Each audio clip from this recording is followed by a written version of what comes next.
let's take a look at the facsimile of the Morgan Picture Bible. Also known as the Crusader Bible, the Picture Bible is a manuscript portraying selected episodes from the Christian Old Testament. They focus on two themes of paramount importance for the manuscript's patron, Louis IX: holy war and the responsibilities of kingship. The 13th century French king could see these pictures as models for his role in the capture and control of the Christian holy places in the East. The book was an enormous undertaking.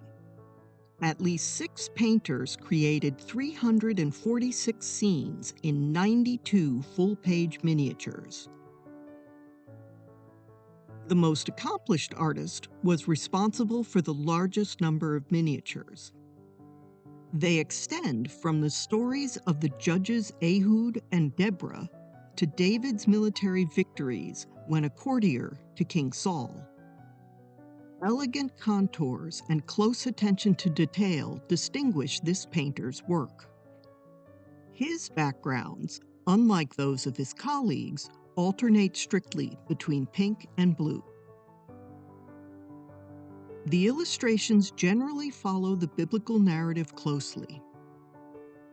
For example, in the representation of Rechab and Banah entering the house of Ishbosheth, the illuminator includes the sleeping female doorkeeper mentioned in the text.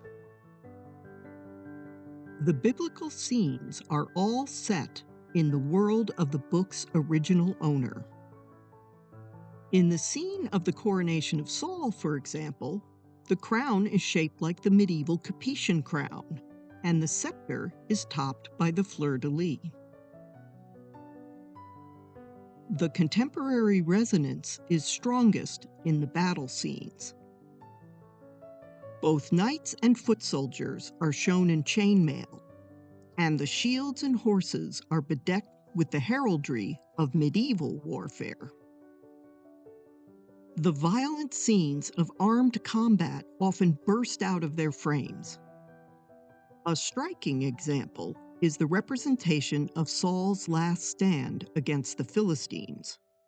Saul falls on his sword atop Mount Gilboa, which is littered with the bodies of his sons, and spills out into the page's inner margin.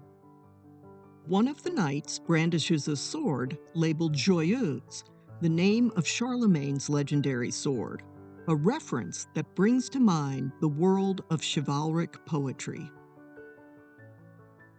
King Louis could learn many a lesson concerning bravery in battle and responsible leadership from his splendid picture Bible. The facsimile was published by Facsimile Verlag in Switzerland in 1998.